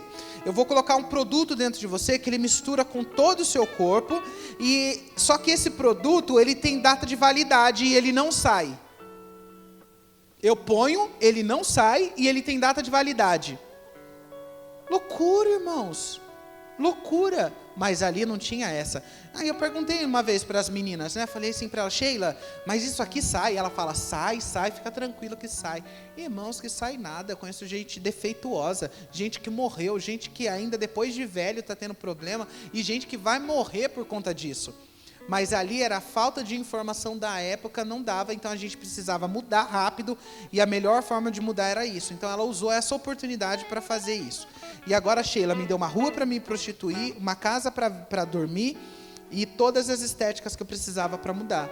Então eu fui fazendo isso de forma tão natural, tão rápida, que com 17 anos eu já tinha mudado tudo. 17 anos eu já tinha feito prótese de silicone e já estava vivendo uma identidade feminina há muitos anos, né? Aproximadamente 1 ano ali. Então, 17 anos eu vivi isso, depois com 18 anos foi quando eu fui embora do Brasil, fui morar na Europa com 18. Então, tudo foi num estalar de dedo. E aqui na época dos 17 anos, quando eu comecei a fazer toda a mudança, irmãos, imagina que o salário mínimo era R$298. Vocês lembram aí dessa época? Vocês lembram, né? Eu fazia um salário mínimo por dia. Por dia. Rapidinho. Sem problema nenhum. Tranquilo. Algumas horas. Então, imagina o nível que o dinheiro entrou no coração. Porque eu era de família pobre. Então, agora eu tenho condição de fazer o que eu quiser. Comer o que quiser. Colocar o que eu... E a minha comparação nunca foi com outras pessoas. A gente, entre nós, as amigas, a gente olhava e falava assim, amiga, que menina de 18 anos que vive a nossa vida? Quem que na nossa idade, qual é a menina que vive o que a gente vive? Nenhuma. Então era essa a nossa comparação, era com elas. Porque a gente tinha essa rivalidade interior, né? Então, irmãos, três coisas profundas de se livrar. O narcisismo é dificílimo, o amor ao dinheiro também é algo dificílimo, e a dependência sexual também é muito difícil. Então, quando você consegue escapar de um deles, já é uma maravilha. Mas quando a graça de Deus atinge esses 3 lugares, assim, irmãos, há uma super abundância de graça, assim, porque são lugares, pilares muito difíceis. E o dinheiro, então, era mais difícil ainda, porque o que eu ia fazer sem dinheiro? Você, homem, já se viu sem dinheiro? Agora imagina eu, dentro de um corpo de mulher, dentro de mim um homem. Andréa Vargas estava perguntando para mim, eu estava com ela no Avalanche, e ela perguntou assim, falou, Robert, me responde uma coisa. Algum momento na sua vida você se sentiu mulher verdadeiramente? E aí eu parei para pensar, falei, puxa, Andréia, eu posso te dar uma resposta superficial aqui. Eu posso dizer que sim, socialmente eu vivi como tal, mas agora se eu olhar para dentro do meu comportamento e quem eu era e dizer que aquilo era comportamento de mulher, eu vou estar mentindo, porque eu não acredito que ninguém vai viver um comportamento diferente do seu sexo biológico. Ninguém. Pode ter capa de mulher, mas as atitudes não serão a atitude de mulher, porque é completamente o oposto, são dois mundos opostos. Então esse é a minha posição quanto à transexualidade. Ainda que a mulher, como Tammy Gretchen, tenha mudado e hoje se sente um homem, dentro dela, ela não vai conseguir ser, porque é algo definido a partir da sua biologia e do Criador. Não vai conseguir, pode tentar, chegar até próximo, mas ser igual não vai dar. Então, não dá. Mas eu disse para a Andréia que ali eu fui sincero e disse, não, Andréia. E ela disse para mim, Robert, durante toda a sua vida, suas atitudes eram de homem, ainda que você estava num corpo de mulher. Eu falei, puxa, André. Falou, uma mulher não seria tão impetuoso como você foi. Você não olhou, não pensou, foi direto, tinha um projeto, tinha um ideal, tinha onde chegar, tinha um traçado, tinha uma vida inteira traçada. E, irmãos, era muito real, porque todos os anos eu tracei meta. Então, esse ano é meta tal, esse ano é meta tal, esse ano é meta tal. Então, eu tracei todas elas, até que no ano de 2010 eu tracei a meta da mudança do sexo. Porque não tinha outra coisa para eu fazer ali. Já era uma mulher, já me relacionava com a sociedade como tal e com as pessoas assim. Então, eu assisti um outro programa agora. Então, os programas de televisão aqui na minha vida foram muito marcantes. Eu assisti My Secret Self, crianças de 2 anos de idade, que são transgêneros. Imagina você chegar um menino de 2 anos, você que é pai, e o seu filho é depressivo, infeliz, triste. E quando você procura saber por que o seu filho vive isso, o seu filho chega para você, para a psicóloga, para o psiquiatra e diz, pai, eu não sou um menino. Pai, eu não sou menino. Não coloca roupa de menino em mim. Imagina só. Você como pai, vendo seu filho infeliz porque se vê de forma diferente. Então, no campo do sentimento aqui, faz você ficar meio pensativo. Mas no campo do lógico, a gente precisa entender que ele não tem idade suficiente para decidir por si. Se ele não tem idade suficiente para decidir por si, quem decide por ele somos nós. E precisamos o conduzir até o máximo que a gente puder, que seja numa neutralidade aqui. Você pode ensinar ele o que ele é. Mas se tiver isso dentro do coração dele e ele for marcado, infelizmente, por conta do pecado original, irmãos, não é na surra. E aqui tem um pastor muito conhecido no Brasil, chamado Wilson Port. E os crentes disseram para ele que o filho dele, que era autista, era endemoniado. Que era demônio, o demônio precisava sair na pancada, porque não saía na oração. E ele agrediu o filho dele durante muitos anos. Aí depois ele escreveu Depressão e Graça, que foi o momento que ele se arrependeu, porque ele entendeu que o filho dele era só autista. Então talvez nas nossas atitudes agimos errado diante dessa circunstância. A gente precisa mostrar o que é, mas a gente precisa entender que cada pessoa vai passar o seu processo, e é inevitável. Somos individuais e vamos passar os nossos processos, cada um o seu. Mas nessa época, eu olhando para esse programa, o programa fez o quê? Fez com que eu entendesse o que ninguém me explicava, que eu era transexual, que eu não era travesti, que eu não era gay, que eu não era nada disso. Eu era transexual, tinha distúrbio de identidade de gênero.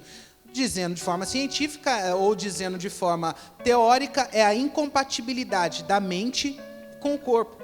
Minha cabeça funcionava de um jeito, então minha cabeça se via como mulher, mas o meu corpo era de homem e eu abominava o meu corpo. E eu odiava o meu pênis mais ainda. Odiava ele, se eu pudesse eu passava o facão nele. E eu passei o facão nele, né? Mas vamos pensar assim, né? Passei, não, mas não literalmente sim, né? Mas literalmente. Eu odiava ele, irmãos. E eu tinha tanta raiva, porque aquilo ali era a única coisa que me fazia ser homem ainda. Mas a minha maior raiva era porque era a única coisa que os homens viam de homem ainda em mim. Então eu criei uma ideia inteira para poder ter os homens que eu queria e humilhar os homens que me rejeitaram.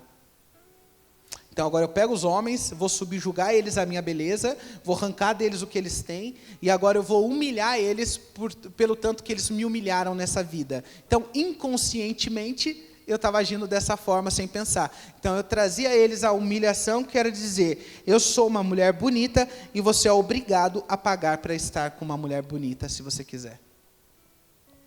Então, me dê o seu dinheiro, me dê o seu tempo, só que eu não queria a família dele. Então, eu tive homens que me sustentaram de várias formas, mas quando ele queria romper com a família para ficar comigo, eu falava, na família não. Não vou tocar na sua família, porque não é justo que eu faça isso. E era muito engraçado também uma frase que eu sempre dizia. Então, o homem pegava para sair comigo, eu aprontava com ele, eu fazia chantagem muitas das vezes, eu extorquia ele, e quando ele perguntava para mim, por que você está fazendo isso? Eu dizia, porque eu sou a consequência do seu pecado. Sou eu. Era muito engraçado. Que maldade, né? Só que, irmãos, nesse período de construção do meu eu, de quem eu queria ser, Deus traçou um momento de me encontrar. E aqui, eu tinha minha irmã, 12 anos em oração incessante, guerreando a favor daquele corpo moribundo que estava exposto para o mundo fazia 12 anos.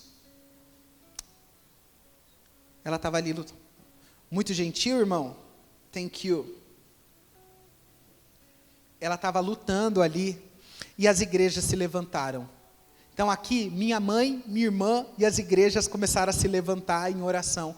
Então eu lembro que minha mãe, na simplicidade dela, ia com a fotinho minha, levava nas igrejas, olha pelo meu filho, está lá na Europa, olha para o meu filho, minha irmã, ora pelo meu irmão. E era engraçado que eu e a minha irmã, a gente se relacionou muitíssimo.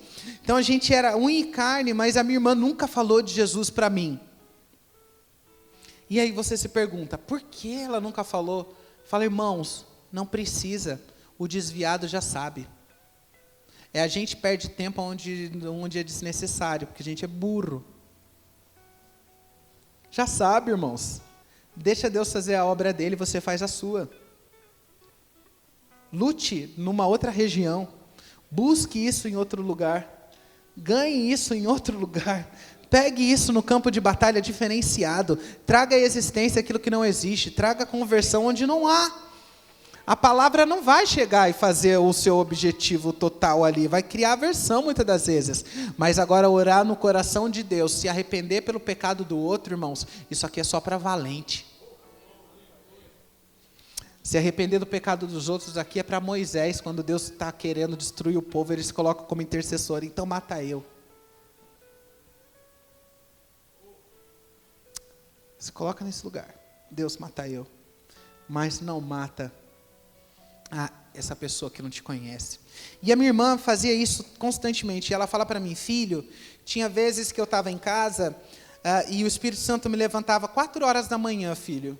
E ele me jogava no chão, eu chorava tanto pela sua vida, pedia tanto para Deus mudar o seu coração. Hoje ela diz, mas os irmãos da igreja vinham com a Bíblia assim, ó, jogava em cima da mesa da casa dela, ó, pau. Você vai ser condenada junto com ele. Suas filhas vão virar lésbica. Romanos 1 se aplica a você, porque você é a favor dos que tais práticas praticam. E a minha irmã dentro do coração dela, não sou a favor, eu amo meu irmão. Não sou a favor, eu amo ele. E ali dentro do coração ela falou assim, eu vou ter o meu milagre de volta. Eu vou ter, irmãos, e lutou.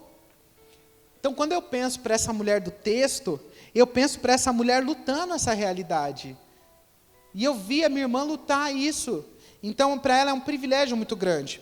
Só que no ano de 2011, eu estava no Brasil, voltei para a Europa e eu ia casar. Tinha um namorado, estava tudo pronto, passaporte de mulher já estava na minha mão. E eu falei com ela, Jana, ela era minha procuradora, fazia todas as coisas para mim. Falei para ela, filha, tem alguma coisa acontecendo, porque eu já faz tempo que eu pedi o documento, não chega, tem algum impedimento acontecendo aqui para eu casar.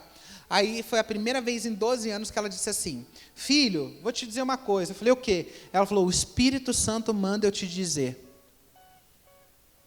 que essa é a sua última viagem para a Europa. Tá doida? 27 anos, minha última viagem, eu tinha muita coisa para viver ainda, ia casar ali. O máximo que eu podia fazer era viver na Austrália, na Suíça, não ia querer mais viver em Roma como eu vivia. Só que ali foi, ela falou isso em setembro. Meu casamento era em dezembro. Na semana do casamento, eu e o Cláudio, a gente teve uma briga e o casamento não aconteceu. Rolou. Ficou na dele, eu na minha, e eu fiquei muito triste, e eu marquei uma viagem para o dia 1º de janeiro. Só que quando deu meia-noite de 2012 para 2013, a voz de Deus chegou do meu lado e falou para mim assim: esse é seu último ano de vida, você vai descer a sepultura esse ano. Irmão, irmã, aquela voz aterroriza. Na hora eu não sabia, e eu digo para as pessoas, eu ouvi uma voz. Só uma voz que trouxe uma realidade. O dia da brincadeira acabou. Está se findando o dia de viver do jeito que você deseja, do jeito que você quiser. Chegou o dia de prestar conta. Irmãos, que terror é. Dura coisa é cair na mão do Deus vivo. Ui! Irmão, como é difícil se deparar com a santidade de Deus e a gente continuar o mesmo.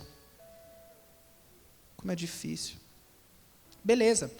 Não casei, fiz uma viagem, fui para uma outra cidade, fiquei durante um tempo e agora, nessa cidade, foi a primeira vez que eu fui violentado. Boa Noite Cinderela, violência sexual. Foi a primeira vez que eu tive um coma alcoólico, nunca tinha tido na vida, bebia sempre, mas foi a primeira vez que aconteceu. E aí eu cheguei para um amigo meu, Renê, falei: Renê, chega aí, mano. Falei: Renê, mora comigo, casa comigo, me dá o passaporte italiano, que eu pago para você 7.000 euros, e eu sustento você durante o tempo que você morar comigo, você mora comigo o tempo que você quiser. Eu vou cuidar de você, você não tem despesa com água, luz, casa, comida, nada, você mora de graça, tudo eu banco. Ele topou. Então a gente preparou o casamento e aí eu fui para a minha última viagem, que é a cidade de Catânia, na Sicília. Estou lá em Catânia, passei um tempo, beleza, casamento pronto, estava chegando próximo. Eu falei: Renê, estou aqui em Catânia, posso ficar mais um tempo ou vou para casa? Ele falou: vem embora para casa, que daí a gente fica aqui e a gente casa, depois você volta. Eu falei: então tudo bem. Fiquei em Catânia, conheci uma pessoa que me chamou para ir embora para o México, e aí eu pensei: pô, eu estou aqui com o certo na mão e o duvidoso do outro lado. O homem racional pensou no quê? No certo. Que mulher não ia pensar no sentimento ali, irmãos? Ela jogava tudo para o alto naquela hora e ia viver o que o coração dela queria que ela vivesse, o sentimento dela, as emoções dela. Eu olhei para a emoção e falei: entre a emoção e o certo, eu vou ficar com o certo. Fui embora. Essa atitude completamente masculina. Não tem nada de feminino aí. Cheguei em Roma. Estou em casa, chegou na quinta-feira, eu casava no sábado, quinta-feira um cliente chegou em casa e falou para mim: eu quero ficar com você a noite inteira, vou dar para você 1.600 euros, eu sei quem você é. Eu trabalhava no meio de um monte de garota de programa do mundo inteiro, e eu brasileira, no meio dessas mulheres todas. E ele falou para mim: eu sei quem você é. Porque na época, antes de ser mulher e ter feito a cirurgia, como travesti, eu descobri que o marketing funcionava e eu precisava impulsionar quem eu era. E para eu impulsionar, todo lugar que tinha fotos e vídeos, hards, eu fiz tudo para o mundo todo. Então, no Google, vê uma mundaréu de podridão que eu fiz. Coisas assim aterrorizantes. E esse homem olhou para mim e falou: você é fulano de tal. Eu falei assim: essa pessoa sou eu mesmo. Foi muito de Deus. Não, me entendam, vocês vão entender. Foi muito de Deus. Porque ele não veio enganado, ele veio certeiro. Ali o tiro foi para matar mesmo. E ele veio e trouxe um tanto de entorpecente. Irmãos, eu usava entorpecente durante a vida inteira. Aquilo ali para mim era fichinha, era brincadeira, não tinha nem nada que me assustasse ali. Só que eu não queria curtir com ele a vibe. Não estava afim. Porque no outro dia eu tinha cabelo, um monte de coisa para fazer, né? Casamento, aquela coisa toda. Depois de 2 horas que esse cara estava usando droga sozinho, eu falei assim: quer saber de uma coisa? Eu vou acabar com o pó dele. Vou cheirar tudo, rápido, bastante, boto ele para fora, já peguei o dinheiro, fico de boa, faço minhas coisas, tomo remédio para dormir, deito e durmo. Só que, irmãos, depois de 2 horas que eu estava cheirando com ele o pó, eu deitei na cama. Nessa hora que eu deitei na cama, eu tive um princípio de overdose. Claro, cheirei um monte. E naquela hora, meu corpo travou, os olhos pararam de piscar, o coração bateu fortíssimo e a respiração murchou. E eu falei, estou passando mal. Dentro de mim, eu comecei a falar, eu mesmo comigo, estou passando mal, estou acontecendo alguma coisa. E o cliente pegou a droga toda, jogou no vaso, deu descarga. Depois que ele deu descarga, ele voltou me chamando para acordar e eu não me mexia. Foi ali naquela hora que eu estava dentro daquela angústia no coração, eu falei, o que está acontecendo comigo? Vou morrer. Quando eu falei, eu vou morrer, a voz de Deus da virada do ano chegou e falou para mim, chegou o dia, é hoje. Puxa, irmãos, chegou a hora da prestação de conta. E naquela hora, quando Deus falou para mim, chegou a hora, é hoje, eu falei, Deus, não deixa eu morrer, me dá uma oportunidade. Quando eu disse isso, meu corpo ficou em pé na cama. E naquela hora que ficou em pé, a voz de Deus entrou dentro de mim e começou a falar comigo. Sou eu, Deus, que fala com você. Se você morrer vestido de mulher, você vai para o inferno. Eu não fiz você uma mulher, eu fiz você um homem. Seu nome é Robert. Seu nome é Diego. Volta para sua casa, volta para sua família. Você é arrogante, você é prepotente, você é orgulhoso. Essa é a última oportunidade que eu te dou. Vai se humilhar e passa pela porta estreita. Irmão do céu. Quando eu ouço aquela voz falando comigo, é como se eu saísse do tempo. Eu estou fora do tempo. Então, ali foram segundos. Para mim, foram dias. Estava numa outra vibe, outra coisa, inexplicável. Só que ao mesmo tempo que Deus falava dentro de mim, eu tinha certeza. Deus ia dizer que não me queria mais. O tempo todo eu fiquei com aquela sensação de rejeição. Vou ser rejeitado. Deus vai me rejeitar agora. Ele não quer eu. Ele não vai me querer. Deus vai me condenar. E ali eu entendi que Deus me ofereceu a sua graça. Me ofereceu a sua liberdade. Me ofereceu o seu perdão naquele dia. Mas, entretanto, todavia, eu tinha que tomar uma decisão ali entre a humilhação e o casamento. Falei, puxa, e agora? Eu me humilho ou eu caso? Eu caso ou eu me humilho? Quando chegou na sexta-feira, eu falei para o Renê, não sei. Chegou no sábado de manhã, o dia do casamento, um pouco antes do casamento, falei, Renê, quer saber de uma coisa? Não caso com você. Não casei. E aí eu fui, abri o computador, fui procurar a passagem. Irmãos, a passagem estava caríssima, deixei o aluguel pago para o Renê. Fiquei com 800 euros na mão e tinha grana no Brasil, mas o dinheiro não chegaria rápido na Itália. Depois que eu fui e falei para o Renê que eu ia embora, eu olhei a passagem estava 2.700 euros, a passagem mais barata estava 1.680 euros e eu tinha 800 euros na mão. Irmãos, eu ia embora até de jegue, se desse. Até nadando, talvez. Mas eu sabia que não dava. E aí eu deitei e dormi. Foi muito engraçado. Eu deitei na cama, dormi e eu dormi ouvindo. Campeão, vencedor, Deus na asa. Irmão, eu ouvi tudo que vocês possam imaginar. Coisa que eu não ouviria hoje, né, irmão? A gente pensa assim, mas uma coisa que eu não ouviria hoje, nunca, irmão. Olhando assim, falando, que isso? Mas ali, na hora, aquilo ali, eu ouvi, Deus falou ao meu coração, me pôs paz, deitei, dormi, cochilei um pouco, né? Precisava daquilo. Depois de 2 horas eu acordei e o Espírito Santo falou no meu ouvido assim, ó, abre o computador. Peguei meu computadorzinho, abri ele, e na hora que eu cheguei no site, no mesmo lugar que eu tinha olhado a passagem, de 2.000 e lá vai cacetada, 1.600 euros, ela caiu para 860 euros. Irmãos, a passagem foi derrubada mais de 60%. Para viajar no outro dia, voo direto, Roma, São Paulo. Falei, meu Deus. Liguei para minha amiga, falei, Uli, estou chegando na sua casa. Uli, né? Cada nome, né, irmãos? Mas Uli era minha amiga. Uli era. Cheguei na casa de Uli e falei, Uli, tá aqui, mano. Me dá 100 euros. Tudo que eu tenho na minha casa é seu. Pode pegar tudo para você. Eu não quero mais nada que tem lá. E ela perguntou para mim, amiga, mas para onde você vai? Eu falei, amiga, eu vou embora para o Brasil. Eu não vou mais ficar aqui. Eu cansei. Eu peguei os 100 euros e agora eu estou no meio do caminho, tendo que carregar um cartão pré-pago.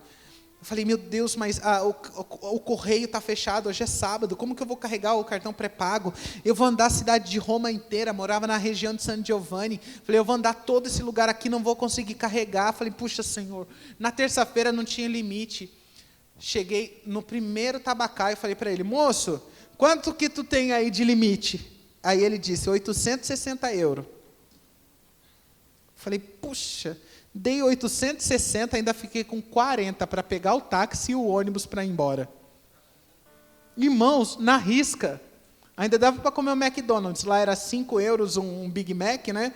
Aqui é caro para dedéu, mas lá é barato. Irmãos, comprei a passagem, cheguei em casa, falei, Deus, tu quer me levar embora mesmo, né? Cheguei em casa, comprei a passagem, depois disso eu fui falar com Deus de novo. Falei, Deus, estou ligado. Falei desse jeito, irmãos, na real. Deus, estou ligado que o Senhor quer me humilhar, eu sei que o Senhor quer fazer tudo isso comigo, eu entendo. Mas Deus, minha mãe é problemática, meu pai é cachaceiro, meu irmão é envolvido com o PCC. Deus, o que eu vou fazer nessa casa? Nessa hora o Espírito Santo gritou, entrega o teu caminho nas minhas mãos, confia em mim, mas eu irei fazer. Irmãos, nessa hora, sozinho dentro de casa, eu levantei as mãos para o alto e falei, Senhor, eu entrego a minha vida nas tuas mãos. Nessa hora que eu entreguei a minha vida ao Senhor, eu fui para o espelho. Quando eu cheguei na frente do espelho, Deus tirou do meu olho a venda. E eu olhei para mim. Irmãos, quando eu olhei para o meu corpo, eu vi que eu era homem, coisa que eu não tinha visto a vida inteira, Deus me mostrou ali. E eu olhei para o meu braço, para todo o meu corpo, e olhei para mim, eu estava de prótese. Irmãos, eu queria tirar a prótese na faca, mas não dava. Mas o desejo era tão profundo, e foi ali que eu caí em oração, e comecei a me arrepender, e falar com Deus, Deus, eu acabei com a minha descendência. A minha atitude gerou consequências para a minha posteridade inteira. Agora eu digo para você, se imagine, a minha descendência hoje, na presença de Deus, o que seria? Mas ali eu acabei com uma linhagem inteira. O meu DNA não vai se perpetuar na espécie. Por quê? Por causa da minha inconsequência. Por causa da minha irresponsabilidade. A minha incapacidade de entender que nós vivemos em tempos transitórios. Então, talvez hoje você sente alguma coisa, ou vive alguma coisa, e você não entende ainda, você não entende que está no momento transitório. Faça atenção, tem coisas que geram consequências brutais na nossa vida. E eu vim embora, cheguei no aeroporto de São Paulo, a minha irmã foi me buscar, ela falou assim para mim, filho, presta atenção. Eu falei, o quê? Ela falou, há 3 meses atrás eu estava dentro de casa, e o Espírito Santo falou para mim assim, sai do seu emprego, coloca a sua casa em oração. E ela pediu demissão. Olha só, pediu demissão do emprego, saiu, foi para casa, começou a orar com as minhas sobrinhas e com meu cunhado, colocou a casa inteira no momento de intercessão. Deus me pegou depois de 3 meses ali naquele ambiente, o ambiente todo preparado, e ela em intercessão. E no dia que eu estava chegando, na semana que eu estava chegando, meu cunhado sonhou com ela grávida de 9 meses, pronto dando a luz, e estava chegando um menino. Aí ela falou para mim, filho, você não vai ficar com a mãe não, que vai cuidar de você sou eu, vem para casa. Irmãos, Deus abriu a porta da casa dela para mim. Quando eu cheguei, olhei aquele lugar, falei, puxa, Deus me deu uma família para morar. Ele me deu uma mãe, um pai, irmãs ali para a gente viver nesse relacionamento, para Ele restaurar coisas que estavam quebradas ali. E aí Ele começou a fazer isso, mas eu vou falar para você, você acha que Ele não passou a minha cara na peneira? Irmãos, Deus usava era a criança de 10 anos para me humilhar, mas com violência. Tio, aqui dentro dessa casa o senhor vale menos do que o cachorro. Irmãos, autossuficiente, prepotente, orgulhoso, soberbo. Deus fala, vou tratar esse soberbo aqui com uma criança de 10 anos.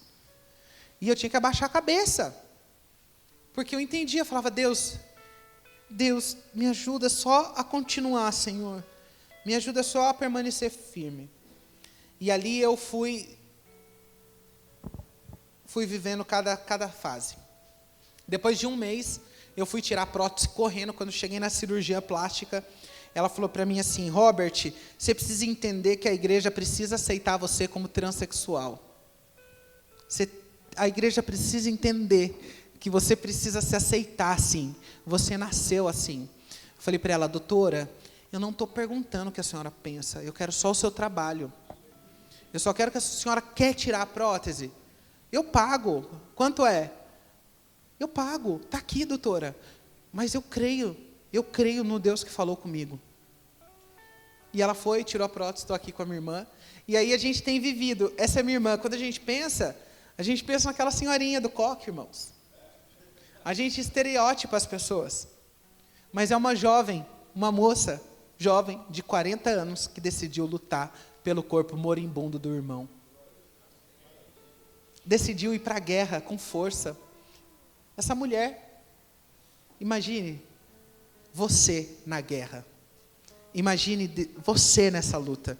Imagine você pronto para essa batalha. Deus já deu robusteza para a gente conseguir enfrentar isso. Mas a gente é hábil em lutar por tantas outras coisas, talvez. Coisas passageiras, momentâneas que vão ficar. E aí a Jana está sempre comigo na caminhada da vida. Aqui sou eu com os meus amigos. Aqui sou eu com o pessoal do Juct, onde a gente tem um grupo que a gente toca os jovens da cidade. A gente reúne mais de 100 denominações. A gente reúne em torno de 1.200 a 1.500 jovens por temporada para ministrar com eles na cidade de Mogi. Aí a gente traz conteúdo pontual para a nossa juventude.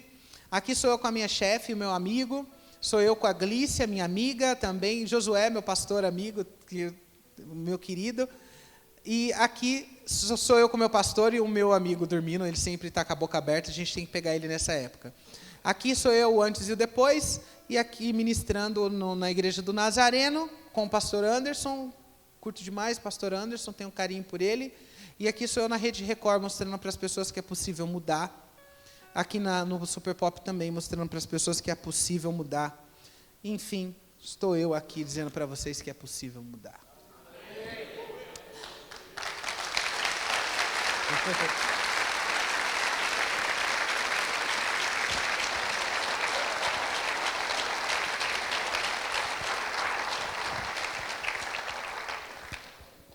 Sendo assim, né, a nossa reflexão, e o que eu diria aqui, basicamente para vocês, é uma coisa básica.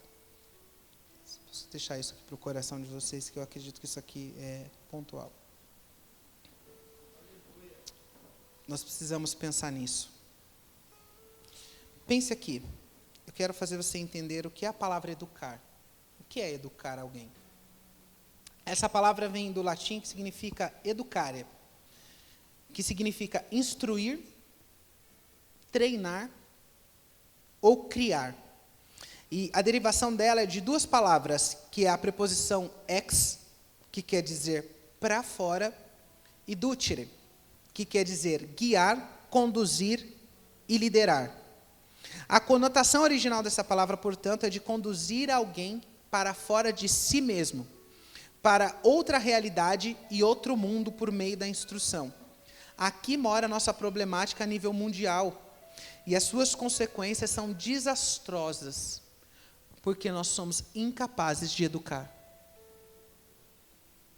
O nosso convite, meu convite a você é: se prepare para educar, se prepare para ensinar, se prepare para instruir. Seja você a conduzir isso. Socialmente, a gente dizendo, até a revolução industrial ali, né, até essa mudança toda no mundo, quem educava eram os homens, não eram as mulheres. Eram os homens que ficavam dentro de casa ensinando para o filho a profissão, ensinando para a família trabalhava junto com ele, a esposa, ele gastava tempo com ela, né? Eles não saíam de dentro de casa, tudo acontecia ali. A partir da Revolução Industrial, esse homem vai para a fábrica. E agora dentro de casa fica a mulher com os filhos. E agora é o momento que a mulher começa a cuidar dos filhos. Irmãos, isso é novo. Tem pouquinho tempo que isso aconteceu, mas isso devastou uma geração. dizimou uma geração. Eu entendo que as mulheres sofreram isso também, esse rompimento. Sofreram mais a partir da Segunda Guerra também, porque os homens, os filhos, o marido, o irmão, o pai, foram para a guerra. Quantos desses voltaram? Então, ela tinha que ir para a fábrica agora trabalhar, ganhar menos e ainda cuidar dos filhos. É normal que ela se revoltou. É natural que isso aconteceu. Mas chegou na hora da gente redimir essas mulheres.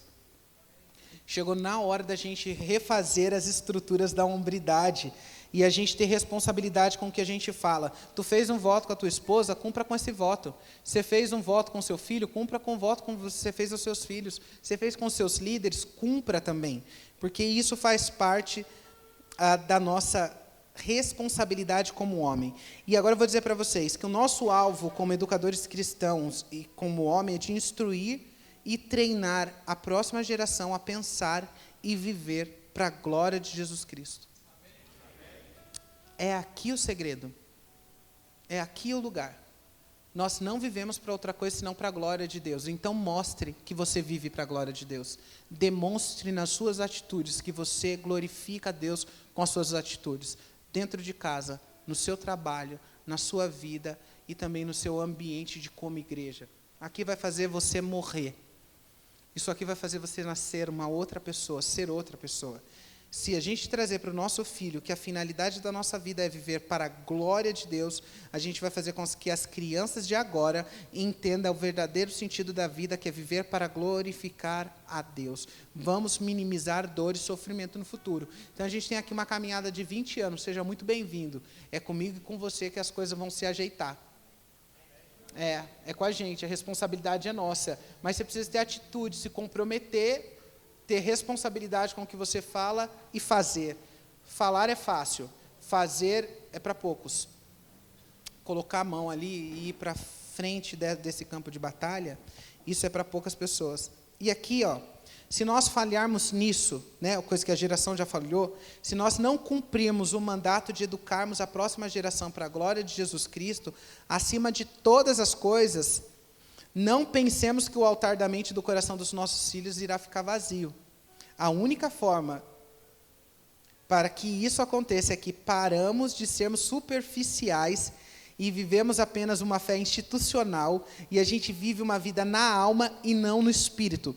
Se você não contempla Deus e nem se envolve com Deus, por que o seu filho de 5 a 6 anos, até 15 anos, irá fazer isso? Você contempla Deus na sua casa? Seu filho já te pegou, você já se pegou contemplando Deus e outra pessoa vendo? Irmãos, eu ganhei a minha chefe de forma silenciosa. Sabe como que eu ganhei a minha chefe para Jesus? Ela odiava crente. Mas eu ganhei ela para Jesus o dia que ela começou a me esbarrar no meio da rua falando com os mendigos sentados. Eu nunca imaginei que ela ia passar e ia ver o que eu fazia. Mas quando eu passava e um morador de rua estava ali, eu sentava com ele para bater um papo na rua. E ela diversas vezes me viu fazer isso. Isso atingiu o coração dela. Hoje ela é uma cristã, serve a Deus de forma fervorosa. Eu estava contemplando Deus, olhando a insignificância do outro diante dos meus olhos. Se o seu filho ver você e as pessoas à sua volta ver que você tem prazer em contemplar a Deus, irmãos, a vida deles jamais vai ser a mesma. A contemplação, olhar a Deus e viver a Deus em sua plenitude é algo sensacional. E aqui eu vou dizer outra coisa. Enche a sua casa da presença de Deus e os seus filhos nunca mais se esquecerão disso. O incenso que permeia aquele lugar, aquela coisa gostosa, sabe? E é engraçado que, diante da nossa realidade, nesse relativismo, na pluralidade, no multiculturalismo, né, a gente acabou entregando esse lugar exclusivamente para outras pessoas. Então, o lugar da contemplação, eu dou para eles contemplarem qualquer outra coisa. Mas, irmãos, vamos trazer Cristo de volta ao seu lugar, que é o lugar central das nossas vidas. Traga Ele ao centro de todas as coisas, da sua família, do seu coração, do seu viver. Deixa Ele de novo reinar nesse lugar. Deixa o Senhor acender a chama do nosso coração. Deixa queimar dentro de nós a paixão dos primeiros dias, dos primeiros momentos. do desfrute que era estar na presença do Senhor e aonde a gente tinha prazer em poder sentir Ele. Fique em pé, vamos orar.